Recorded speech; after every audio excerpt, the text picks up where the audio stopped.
911, what's your emergency? Yes, I have an emergency. Yes, ma'am, what's going on? I'm at the store right now, but my sister's at the house, and there's blood everywhere. She was, like, standing by the door, and then I went inside and I was looking for my sister, and then I saw her in the kitchen laying on the floor, and there was blood everywhere. When a young mother is brutally murdered, the only witness is her 2-year-old son, who's too young to explain what has just happened. Whoever it was, how's the pair loose? But I can just tell you and reassure you that it's somebody we know, somebody that's been in my house before. With no solid leads, the investigators are left in total darkness. But then comes a shocking twist. The victim solves her own case, leaving behind one final, silent clue from beyond the grave. Did he ever say anything that concerned you? Anything at all that he may have said during that time period that was not normal? Well, he did say that he will always love me, no matter what happened. Sometimes you can be here and then, and then you're just gone.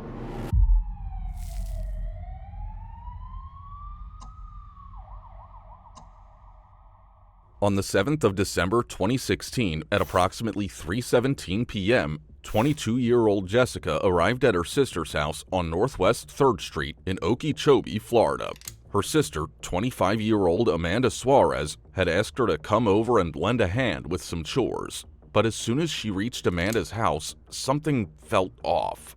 The front door was wide open, and as she stepped in, nothing could have prepared Jessica for the horrific scene she was about to come across on the other side of that door. And then I went inside and I was looking for my sister, and then I saw her in the kitchen laying on the floor, and there was blood everywhere. The only other soul inside that house was Amanda's 2-year-old son, a child who, though barely old enough to speak, had seen far more than any child ever should. He was found unharmed but terrified in his room, and when his aunt finally got to him, the only words he could manage were that he was scared. Jessica took her nephew and ran out looking for help, eventually making her way to a local convenience store located roughly half a mile from Amanda's house, where she was able to finally make this devastating 911 call. My sister wanted me to come over, and then my stepdad dropped me off, and then when I went in the house, I found her on the floor. Okay, do you know if she was breathing any? No, I don't think she was. Okay, do you know why she was bleeding? Did you see any weapons or anything? No. A deputy with the Okeechobee County Sheriff's Office was nearby and rushed to the location immediately. Jessica led him to her sister's house, but unlike when she first arrived at 3:17, Amanda's house was now surrounded by several more officers and police cruisers. As it turned out, Amanda had texted her other sister, Mary Ann, to pick up her kids from school that day. And just like Jessica, Mary Ann also arrived at the house to witness the same gruesome scene and contacted the authorities almost immediately. After assessing the situation, the officers made their way to the front door, and that's where they encountered the first anomaly of this case. The family's dog, a pit bull named Angel, was fiercely guarding the hallway leading into the house and was ready to attack anyone who dared to step inside. This begged the question, if such an aggressive dog was present inside the house, how could someone commit such a harrowing homicide? The victim, Amanda Suarez, was found face up on the kitchen floor, lying in a wide pool of her own blood. She was already gone, most likely from the gunshot wound to the back of her head. The location of the wound, along with the absence of a firearm nearby, made one thing clear. This was not self-inflicted. Amanda was murdered, something that was also evident from the chilling position officers found her in. Her shirt was tucked up to her neck, she had no clothes on the lower half, and her body was rearranged to form a crucifixion pose. An examination of her surroundings revealed several important clues, including bloody shoe prints dotted across the house, as well as a blood-soaked palm print on the back door. Interviewing the neighbors also brought up another major piece of evidence. You see anybody at that house? There was a red Dodge there. There was a red Dodge. You saw the truck at about what time? way out, so it was probably about 12:30. So about 12:30. During this time period, when I guess you guys spend a lot of time on the porch and stuff, Mm-hmm. did you see anybody suspicious next door or anything that caught your attention? No. In the morning, as my mom said, that she's seen the red truck over there. The red truck. Yeah. So, as I was going down the street, I saw a red truck. It was a faded red truck. There was a strong possibility this faded red truck belonged to the killer and that it had served as their getaway vehicle. After combing through the crime scene, investigators turned their focus to the people in Amanda's life to uncover who she really was and who might have carried such a deep, violent grudge against her. They start with the person closest to Amanda before her death, her husband, Matthew. He begins by walking the detectives through his morning on the day of this gruesome murder. So let's just start out how your day started. What this morning when you got up, what did you do from there, and just tell me a story about what happened until you received the call. Just got the kids ready. I mean, normal thing. That's my oldest son. I guess he forgot his backpack at the house the night before. Just got everything ready. Took my 4-year-old. Took her to school. Came back, dropped him off. Did the flip-flop with the backpacks and everything. Went picked up my son's medication. Went to my buddy's house to go head out of town to go to work. From there we headed out to Avon Park, Riverdale, and then we're pretty much there from since then. Come about, say probably at 3, maybe a little after, got a phone call that my wife was laying on the floor, blood everywhere in the back, and I thought it was a joke. It wasn't. Something about Matthew's conduct prompts the investigators to push harder. Matthew, however, is able to present verifiable explanations for everything. And you went straight from there to a friend's house? So No, I went straight from there in the work truck to Osceola Middle School to drop, or not Osceola, Yearling to drop off my son's backpack. Then from there I went to my buddy's house to pick him up to go to work. Okay, who's your buddy? Calvin Brenham. This was later verified by his coworker. Was Matt with you today? Yes, sir. All day long? All day long till we got the call. Matthew's boss also confirmed he had been at the work site all day until he received Jessica's call. This effectively ruled him out as a suspect. However, Matthew does admit to not being loyal to Amanda. I did cheat on her when I was working at Walmart. Okay. And from that, was there any other issues that Yeah, the woman at Walmart slashed my tires 6 times. Okay, the woman that you sued? Yeah. Okay. What is it? She slashed all 4 of them the first time, and they got 2 of them the next time. So 6 total. What is her name? Mariella Gabor.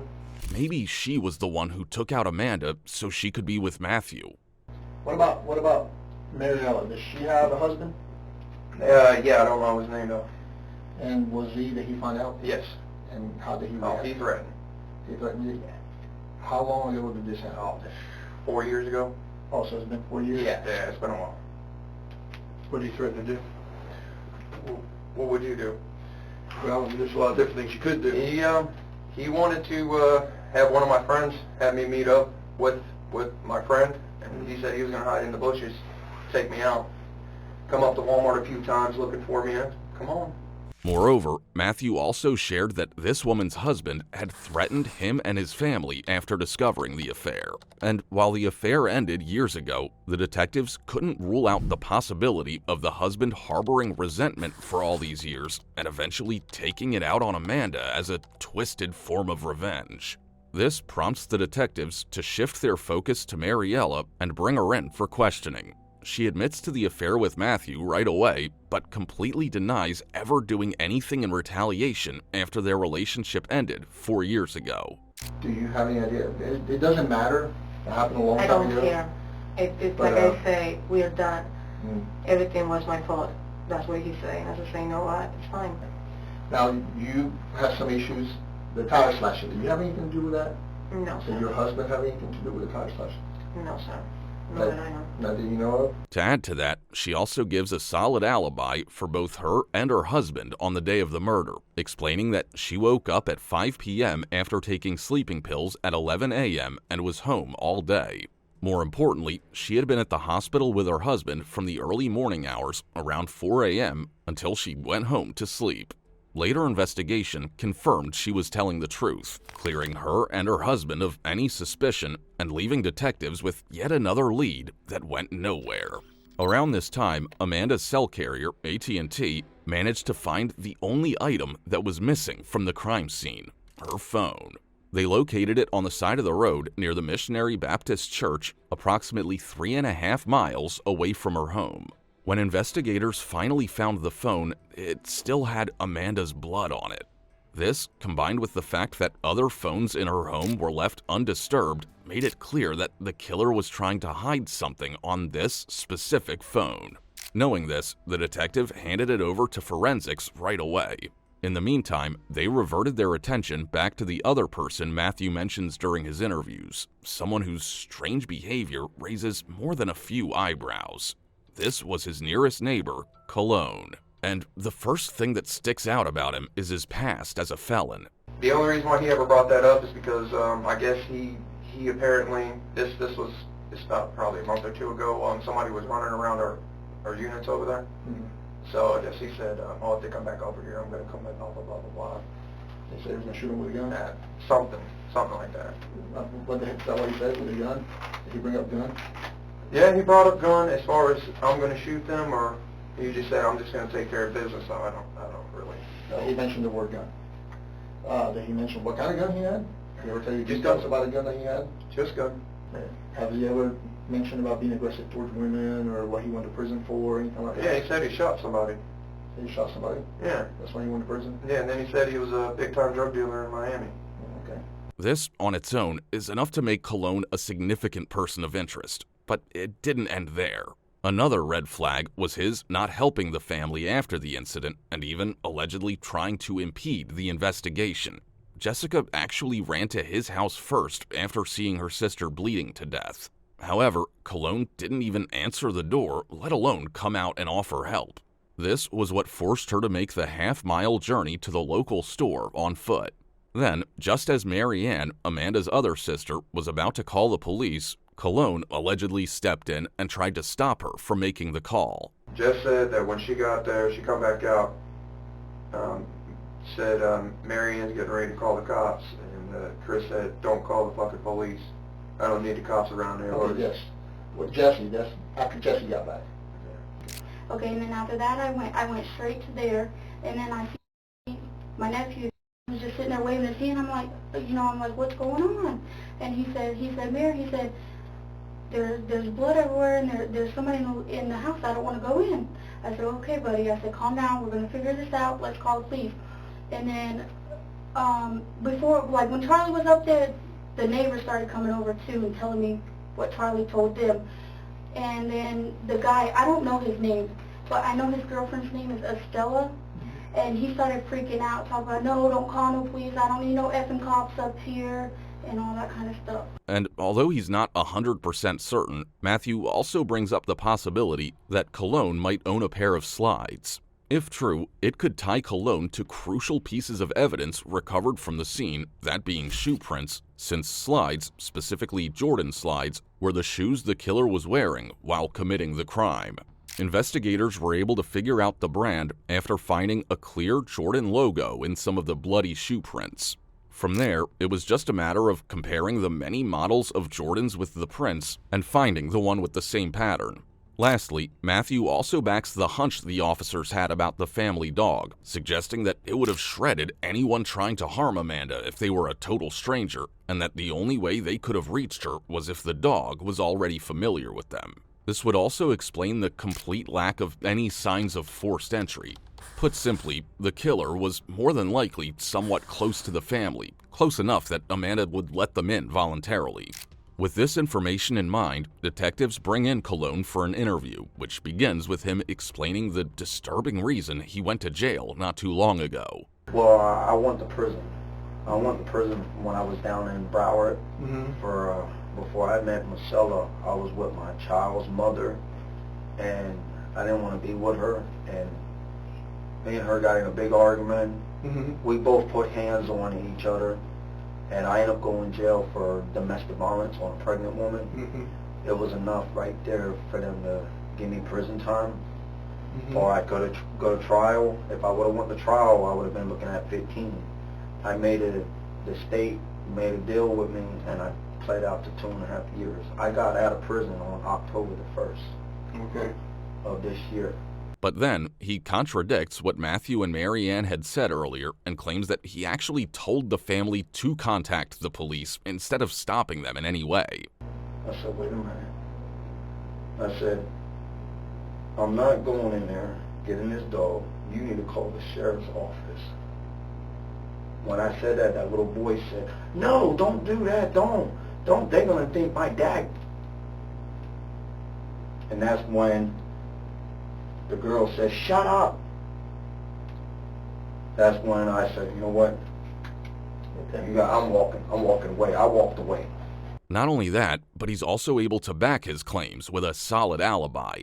I don't know what time it was. What time was it? Was it in the morning or the afternoon? It was in the morning time. Before you went to the... Before we went to food stamp. Because right after that, we left. I don't know what went down. All I know, I came back from the food stamp office. When I came back from the food stamp office, I went in the trailer.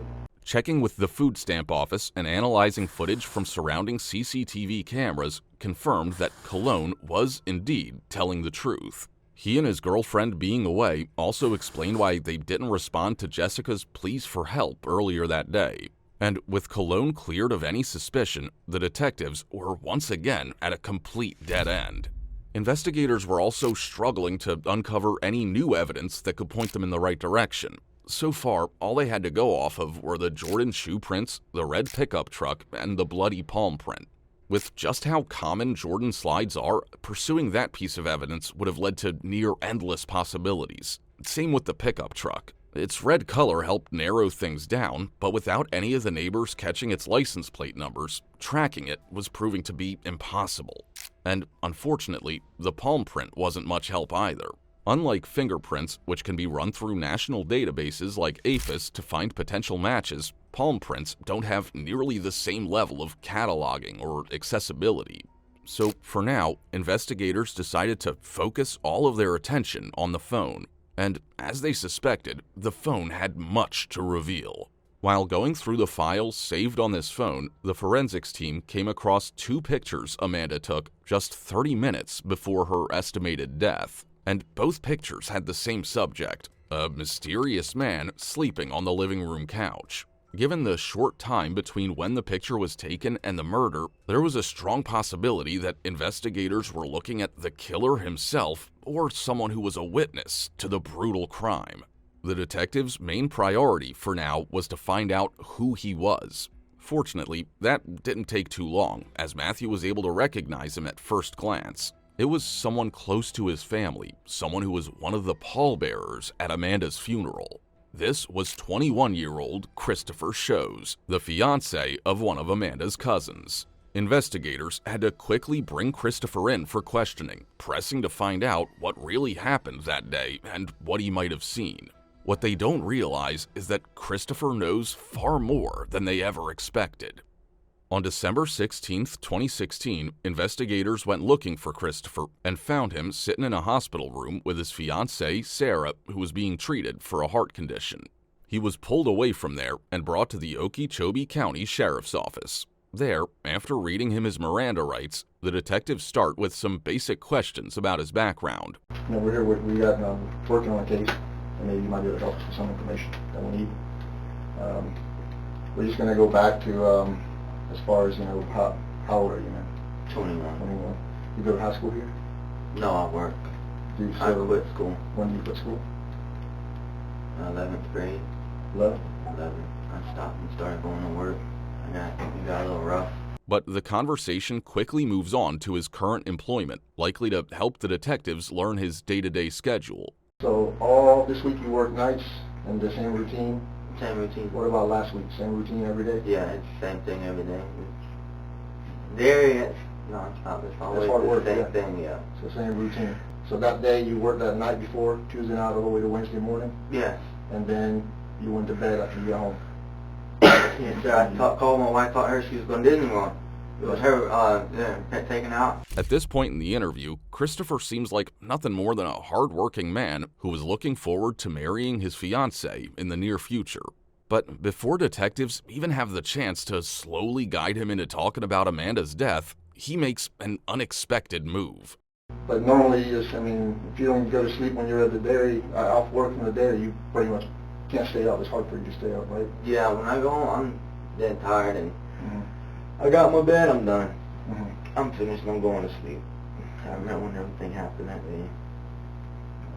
Nothing My weird? wife told me. Okay, what about I that? woke up, and my wife woke me up. She called me. I was just getting in the shower, getting ready, and she called me, telling me everything that happened. Yeah. I couldn't believe that shit. What did you hear about it? She said that first they said there was a body. So we knew. And she was saying she's going to kill Jessica. Jess did something to her sister. Is Jess did something to her? Yeah, So she thinks Jess did something She to her? thought because she heard that Jess was, I guess, in jail. Jessica? Little skinny Jessica was in jail for Yeah, what? and she said that there was a body, but they didn't know. Yes, and she said, I want to kill Jess, and she did something. So I told her I'm sorry, and we kind of left it at that, hung up, and she called me back a little later and said it was her, and I was like, oh, damn. So when did you get the call that it was her? Around, Remember what time? I don't know. It had to be around 5:30, I guess. Do you remember the day? It was, Wednesday when it happened. Wednesday last week, yeah. Detectives then bring up the vehicle he uses on a day-to-day basis. So you usually drive, now you're driving your girlfriend's dad's truck, Howard's truck. Yeah, well now that she's back up taking her car. How long have you been, since you've been back up? Well, 2-3 days now. But before that you drove his truck. Mm-hmm. Do you usually ask him to drive his truck, or he lets you drive it whenever you want? No. Nobody drives my fingers truck anymore. You don't like that. I'll just drive it to work in that sense. Okay. When was the last time? Obviously you were off this past weekend, Friday and Saturday, correct? Mm-hmm. Did you go anywhere in his truck Friday and Saturday? No. So you stay home the whole time? See, Friday and Saturday they were back, so I was with them, I guess. Okay. So Friday and Saturday you didn't drive the truck. When was the last time you drove the truck?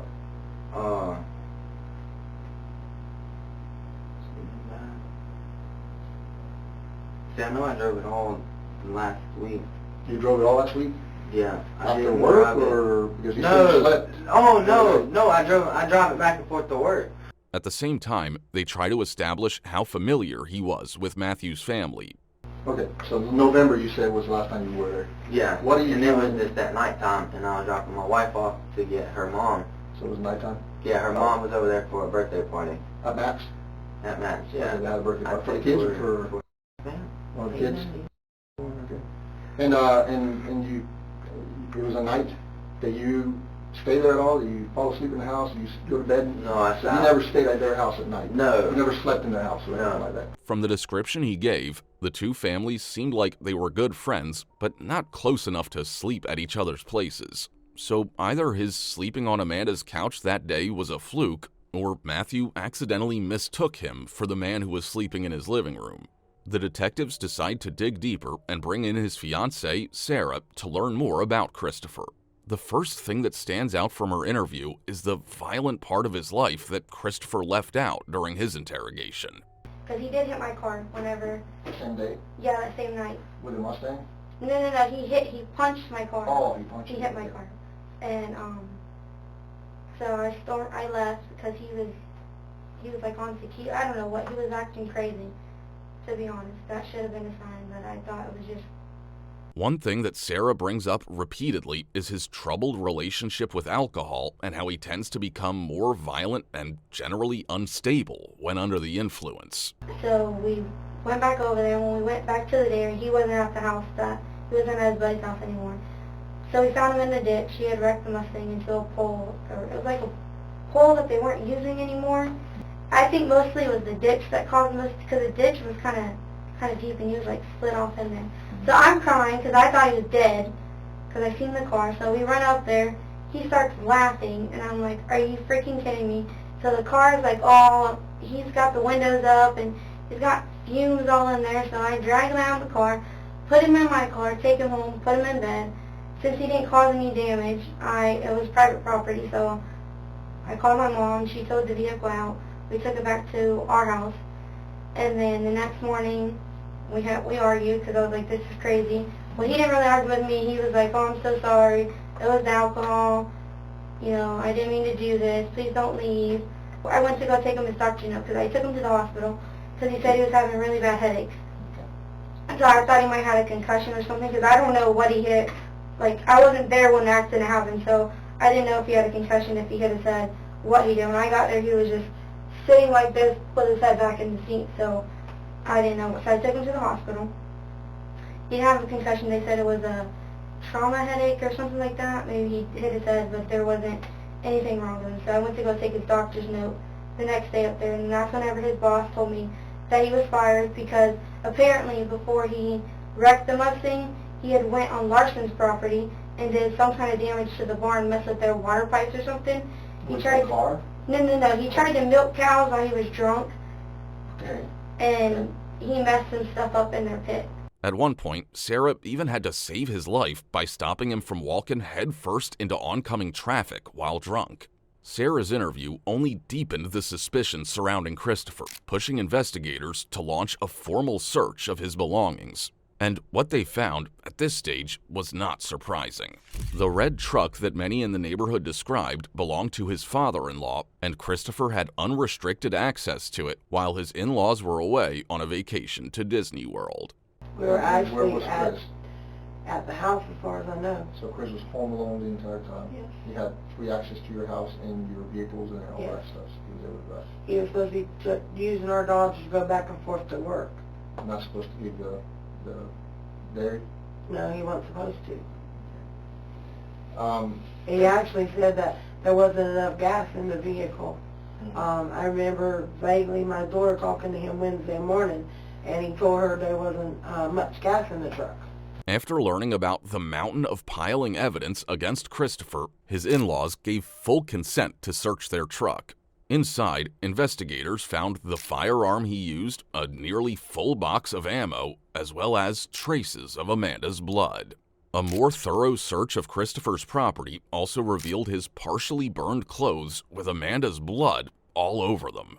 And to top it all off, he gave his Jordan slides to his father for safekeeping, likely hoping to get them back once the dust settled. When confronted with all this evidence, Christopher tries to deny the allegations at first. This is your chance I'm telling you, to tell me if there's remorse in your heart.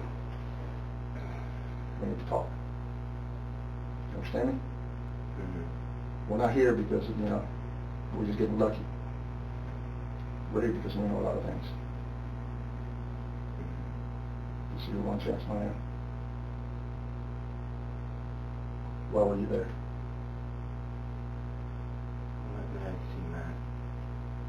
Okay, what happened?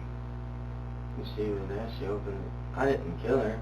He then switches his approach and starts claiming that he did go to their house but left shortly after, insinuating that the murder happened after he was gone. Of course, you just can't tell Dad that I drank his truck because I was drinking. I had drank a beer or two. And I went in and we was talking and whatever, I fell asleep on the couch.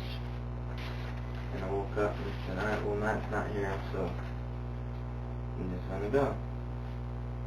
I was there for a little bit, not too long. I guess I fell asleep on the couch and I woke up and said I'm going in because I was drinking. I needed to get home before I wrecked or something.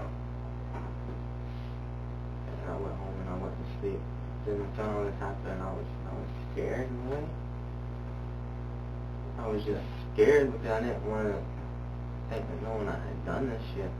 I didn't want to open my mouth and tell anybody I went there with the truck. The detectives, however, weren't buying any of it and saw this as the perfect opportunity to turn up the pressure.